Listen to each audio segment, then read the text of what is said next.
So look, there are points on both sides of this. The thing that I'm most upset about is this rewards Donald Trump stalling and whining. Those are his top two legal strategies. He never has any evidence. That's why he almost always loses in court. He's never won on a case of facts. He's won on the so-called law at the Supreme Court, where the Supreme Court literally made up new law that the president has immunity for everything he does in office. So that's the only time he's ever won, when the Supreme Court literally invented a new law, okay? Other than that, he always loses because he never has any evidence. He's always wrong.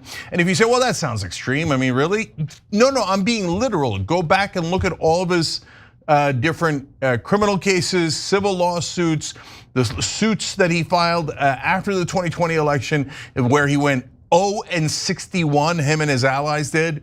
So, and the reason why he's perfected the art of stalling is he thinks, well, look, they're gonna wanna let me get away with it. I'm one of the elites, right? So when you're an elite, you're basically above the law. So let me just find a way to delay, and that way I don't have to pay the money right up front when it's a civil lawsuit, and then I get the value of the interest rate there until I have to pay it at a later date. Already he's making money off of that.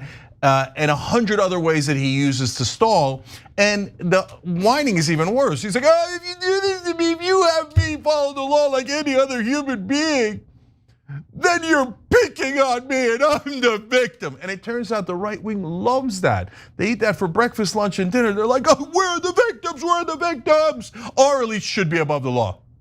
You know what, we should all serve the billionaire. Wait, I thought we were populist. Okay, so it drives me crazy that he's above the law. Now, just from a purely political point of view, I think this is a win for Kamala Harris. And I'll tell you why. Because if he had handed him a prison sentence to be served in November or December after the election, every MAGA guy would have gone to vote for him and dragged every family member, every friend, every acquaintance to vote for him to keep him out of prison. So, like, that would have become the biggest cause for the MAGA cult, right? And it would have driven voter turnout like you've never seen. Did the judge take that into account? I hope he didn't, because now I go to the core of what John is saying. It reminds me of Tora Bora. You wonder why Tora Bora, right? Okay, so here's why, guys. In 2005, because we've been around forever, longest running show in internet history, not a big deal. We interviewed James Risen from the New York Times about a story that he did shortly after the 2004 election. Of course, that was John Kerry versus George W. Bush. The New York Times had a story, which is actually an explosive story that never got enough attention, which is that we had bin Laden cornered in Tora Bora early on in the war in Afghanistan. And a US general asked for permission to pursue, and Don Rumsfeld said no. Even though, to the point where bin Laden had done his final prayer. They knew the Americans were around the corner, they did a last prayer and waited to die. But Rumsfeld did not send in the troops. So I asked Risen, when did you guys have this? He said, we had it earlier. And I said, why didn't you run it before the election? They said, because it would have influenced the election. No, brother, holding the story influences the election. Us knowing ahead of time that Bush's team chose not to pursue bin Laden, that was a massively political decision by the New York Times, and in favor of, as usual, Republicans.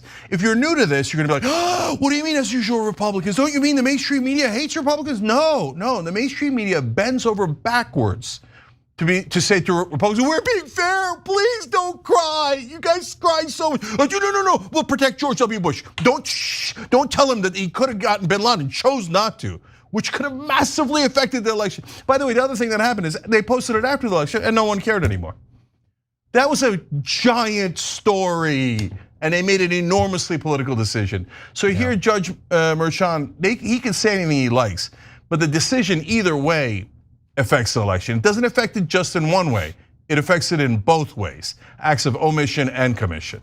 Let's be clear. I mean, you said something that is extremely poignant. And I think the fact that the only time Trump can ink a win is at the Supreme Court level, and that is not even considered a fair win when you consider that he appointed a third of the justices, right? So I think when you consider that, as much as this man is in court, then you already understand what's happening with this delay. Furthermore, Merchant should be forced to make his decision on the 18th and lock it in a time lock safe, so nobody can say that he changed his decision based on what the outcome of the election is. I'm absolutely flabbergasted, because he must have also been asleep all of the last weeks of the 2016 election when the Justice Department said, oh, yeah, we're investigating Hillary Clinton as well for email. So I think this idea that decisions from the media or anything isn't political in an election year is absolutely ridiculous. I mean, everything is political in the year of an election. So the idea that the media is cautioning, or anybody is cautioning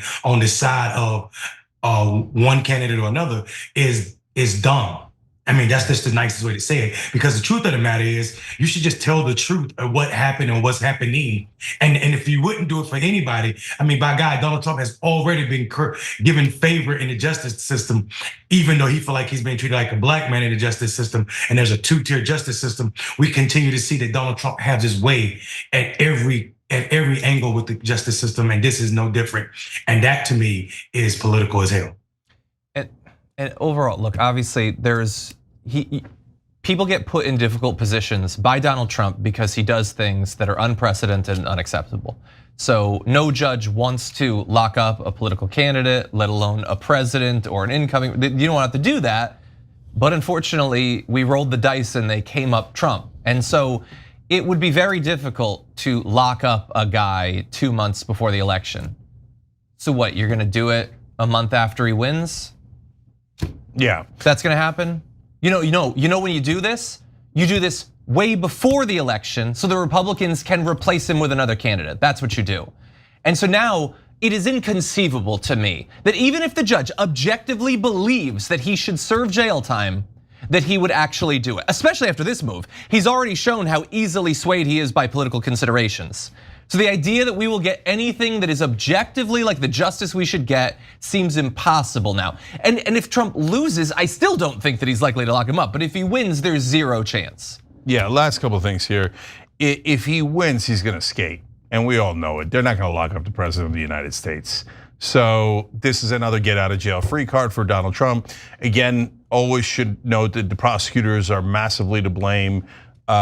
Both in this case, Bragg and Garland, for delaying for 2.5 years before pursuing these cases that they should have brought immediately. And it's not just Bragg, it's worse yet with Cyrus Vance. His predecessor should have brought the case much, much earlier. And then lastly, guys, you always have to be principled. I think that if he had been sentenced to prison time today, it would have helped him in the election. I'm positive of it. But they should have done it anyway, because you shouldn't do it based on politics. You should do it based on application of the law. Yeah. Yeah, I also think that, I don't know, I think it might have helped him with his base, but his base is not growing, right? We got to look at the demographics of America. Demographics of America does not say that Donald Trump is going to ever be able to expand beyond where he is at this point. Meaning, since the 2016 election, since Donald Trump became a politician, we've seen so many baby boomers, so many white men pass away or age out of voting, and so many other people come into the election. I think we're somewhere around 40 million new Zers, and also 20 million, we lost 20 million boomers. I think that demographic shift makes it extremely hard for Donald Trump to expand his electorate beyond those who are crazy about him. And that does not, to me, lead directly to an election or a benefit that can change the outcome of the election. Yeah, there's a lot that we can try to figure out. It's impossible. The only thing that we know for sure is that this was 100% affected by the election, regardless of what the judge says.